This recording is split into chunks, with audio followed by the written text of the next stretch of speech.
From the local station, the morning show starts now. Early voting begins tomorrow in a few counties. That includes Duval. The extensive ballot has several different races along with a few amendments, measures that could have implications to your wallet. Too many people at the air show. NAS Jax says it had to turn cars away yesterday. A look at the exciting moments that have people keeping an eye in the sky.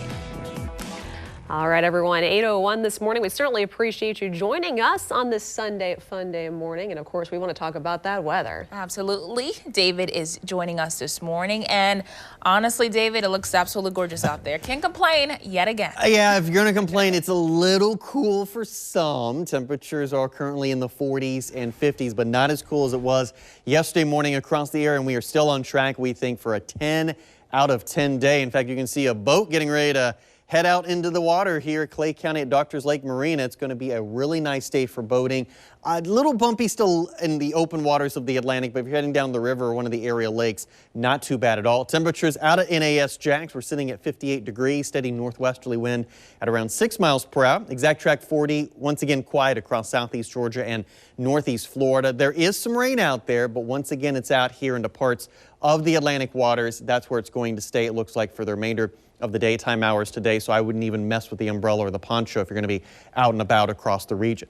We are going to need the jacket, maybe a pullover here in the morning hours. You can see your temperatures at 8 a.m. in the 40s and 50s in the metro. We're 54 currently in Arlington. Good morning, Fernandina Beach, 57 degrees there. A little bit cool out towards the west. We're 45 out at Cecil. Other temperatures across the region in the 40s and 50s right now. Warm spot is St. Augustine, 59 degrees. We're 48 in Palatka, 48 in Waycross, and the cool spot out towards I-75, 41 the current temperature over in Valdosta. So jacket weather next couple of hours. You get towards 10, 11 a.m., leave it at home, especially if you're heading towards the air show. We're talking about temperatures into the upper 60s by 11. 2 o'clock numbers in the upper 70s, a little bit warmer than yesterday, and we'll begin to cool things back into the mid 70s heading into the early evening. I'll be back, take a more in-depth look at how much more warmth is on the way, and we do have rain chances returning when they will get here. That's coming up in the full forecast in about 15 minutes. All right, David, thank you. Well, early voting starts tomorrow here in Duval County. The midterm election has voters deciding key races, including governor, U.S. Senate, and Jacksonville Sheriff. News4JAX reporter Bree Eisem joins us live in the newsroom. And Bree, voters will need to keep a few things in mind. Yes, they will. Number one, make sure you're going to bring your ID whenever you come in to vote. And this is a sample ballot I have right here. And if you haven't gotten one, you should have gotten one in the mail.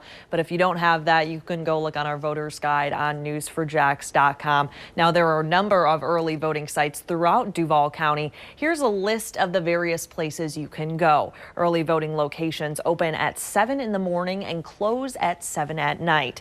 Now, you'll be able to vote for governor, attorney general, chief financial officer, Duval County Sheriff, and some amendments. Amendment 1 would give homeowners credit for resiliency projects for their homes.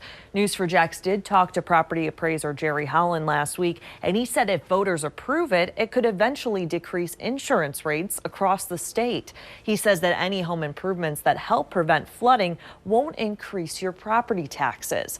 Now, Amendment 2 would abolish the Constitution Revision Commission.